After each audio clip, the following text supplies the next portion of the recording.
Anatomical directional terms. A directional language of anatomy exists in order to minimize confusion when discussing areas or specific points on the body. This directional language or terminology is used in reference to the anatomical position. The anatomical position is when a person stands erect, face pointing forward, arms at the sides, palms facing forward, and feet also pointing forward. If everyone is looking at the body in the exact same position, there will be less confusion when discussing anything related to anatomy. We're going to start with superior and inferior.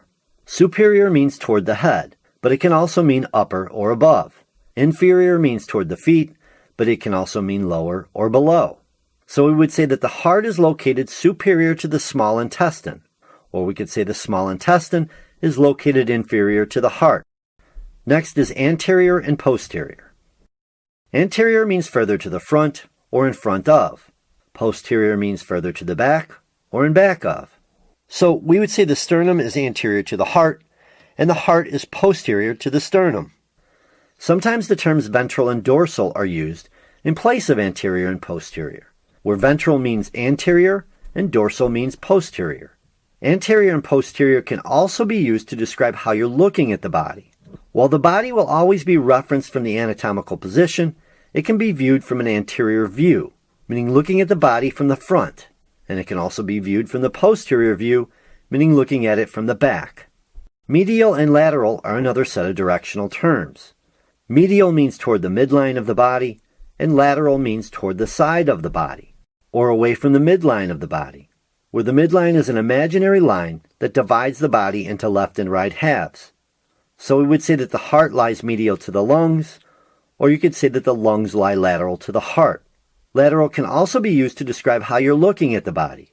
While the body will always be referenced from the anatomical position, it can be viewed from the lateral view, meaning looking at the body from the side. Next is proximal and distal. Proximal and distal are terms that are usually used when describing parts of the appendicular body. Remember that the axial body consists of the head, neck, and trunk, and the appendicular body consists of the limbs, or appendages that are added to the axial body.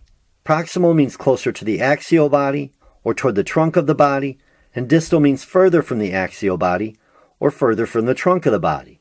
So we would say the thigh is proximal to the foot, or you could say the foot is distal to the thigh. Superficial and deep are another set of directional terms. Superficial means closer to the surface of the body, and deep means further away from the surface of the body. So we would say the sternum is superficial to the lungs, or the lungs are deep to the sternum. Remember, this is the case when we're looking at the body from the front or anterior view, when it's in the anatomical position.